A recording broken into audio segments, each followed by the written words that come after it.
retaining it. Thank you, Deputy Penrose, and I'd just like to appreciate the time that you've given me here today. Tomorrow there's a group coming into the AV room to do a presentation on this from the MABS organisation across the country.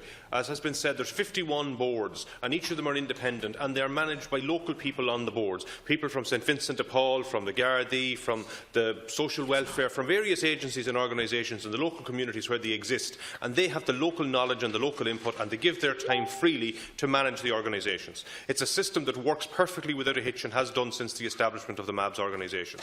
They have an excellent model for value for money. 80% of the funds that goes into MABS is spent on the salaries of the people that provide the service on the front line. The other 20% is going to rent the offices and office overheads. It's absolutely perfect. It works well. There's no issue with it. What we have here is we have a situation where the group in the Citizens Information Board want to regionalise it. They want to put them into 8 different regions and employ a manager to run each agency in each region. I fear that we're going down the direction where they intend to privatise the service, like CTEC or some of these ones that they've done where they're providing services through JobPath, which has turned into a total disaster for the public out there, and we don't want to let it go down that road. So I think really what we need to see here is that the Minister needs to issue a policy directive to the Citizens Information Board under Section 9 of the Citizens Information Act 2007 to direct them for not to regionalise these boards. It's as simple as that. That was done before in 2009. I think it was Minister Seamus Brennan done it, and it can be done again. So, this issue can be resolved.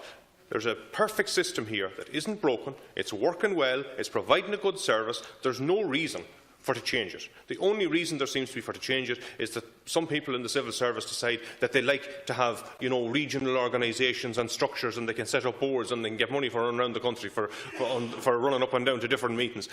The reality is, the system is working. We don't want it changed. The people that are getting the service are getting an excellent service, and the only problem we have is that many of these organisations, the MABS money advice advisors on the ground, that there isn't enough of them. That's the real thing that needs to change, not putting more money into providing managers to run a system that isn't broken at all. So I would appeal to the Minister, and I know that you're going to get a piece of paper from somebody in the civil service to tell you that this is the way, read out this answer. We're not interested in that answer. We're interested in a bit of common sense, and apply a bit of common sense. And I know the Minister that's here today has a little bit of common sense left after being in government for only 9 months. So I hope that little bit of common sense that he has left can be magnified here today, and that a solution can be provided. Thank you very much. There's a great amount of common sense. Thank you very much, Ken Corla. Can I leave Lord Ross out of it now, Willie?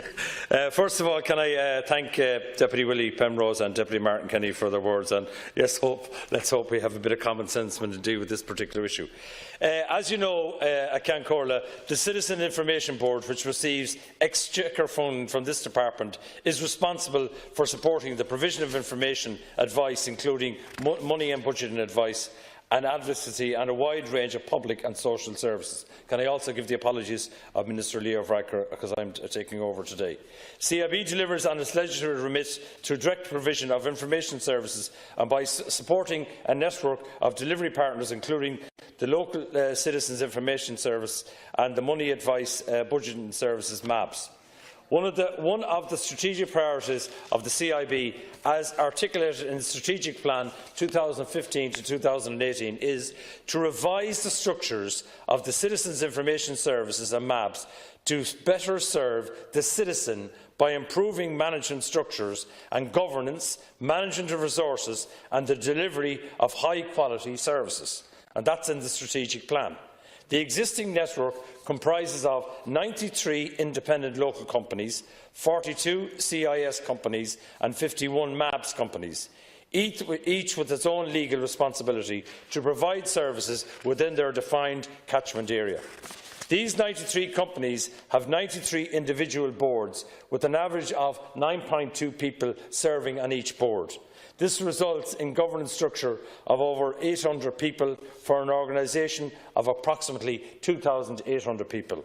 Maintaining this company structure across each of these local boards consumes valuable administrative resources within the network that could otherwise be directed towards service delivery to the citizens. Small services have similar structures to large services, with each service performing its own company administration, financial administration and reporting, including reporting to the CIB. Consolidation of board structures would reduce duplication, deliver administrative efficiencies and free up resources for more frontline services. And I think this is very important. We need frontline services. This in turn would improve the service user experience, allows for the development of specialist roles as required, and achieve an improved consistency in service delivery across the network. A more streamlined service delivery partner model would also assist CIB in the fulfilment of its statutory obligations, help to promote awareness of the wide range of services and supports available to citizens on behalf of the Government, and in doing further raise the profile of both MABS and the CIS services. CIB's role in the development, operation management and oversight of the current network of individual companies requires a significant administrative effort. CIB's many responsibilities include oversight of accounts and operations of all service delivery partner companies in keeping with good accounting practices and the implementation of the recommendations of the Office of the Controller and Auditor General, compliance with the Code of Practice for governance of state bodies, ensuring optimal access for citizens countrywide to a full range of CIS and MAB services, and the delivery of consistency of services in terms of quality, timeliness on a nationwide basis. Since the circulation to all CIS and MAB services in September 2004 of a feasibility study commissioned by the Board of the CIB on a proposed restructure of these services, there has been extensive and continued consultation with all of the stakeholders about what future structural model would look like. To further progress this work, the Board of CIB recently established a restructuring subcommittee, which comprises a number of CIB board members, a number of staff of CIB and representatives of CIS and the MAB services. We'll include the balance of the reply in the official record. Okay, thank you, Minister. Deputy Penrose.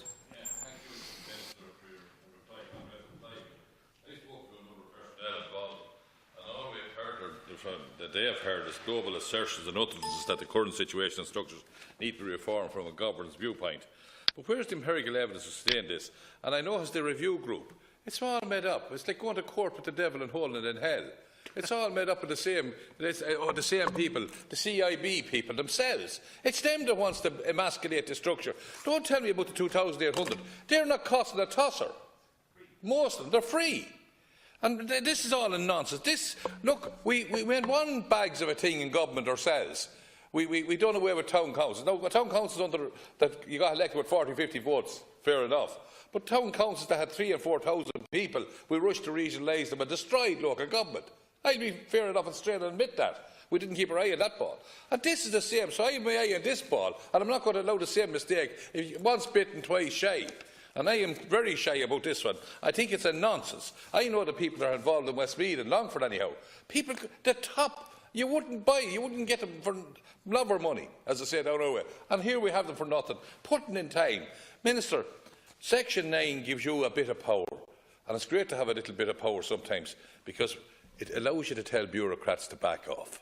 I'm a great believer in that. Mandarins and bureaucrats, just tell them to settle down. This job is operating well. Leave the structure intact and speak to the people themselves directly, and they will actually be prepared to accommodate change that's positive and for the benefit of the end users, the people who are in mortgage difficulties, the people who are operating in the Willie campaign and all like that the government is giving money for.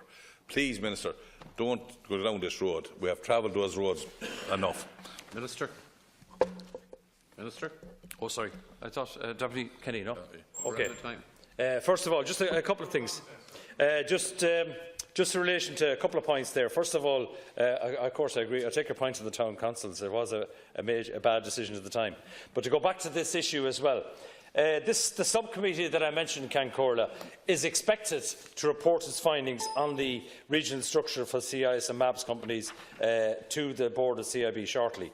And I think it's important as well, Cancorla, to remember that the planned restructuring of services is at a local company level board only. That's basically. And the other issue is what your concerns. I will bring back your concerns, particularly in relation to, you mentioned Section 9, and also about the restructuring concerns as well, raised by Deputy Penrose and Deputy Kenny. And I will bring those back to the Minister for Social Protection. Thank you very much, Minister.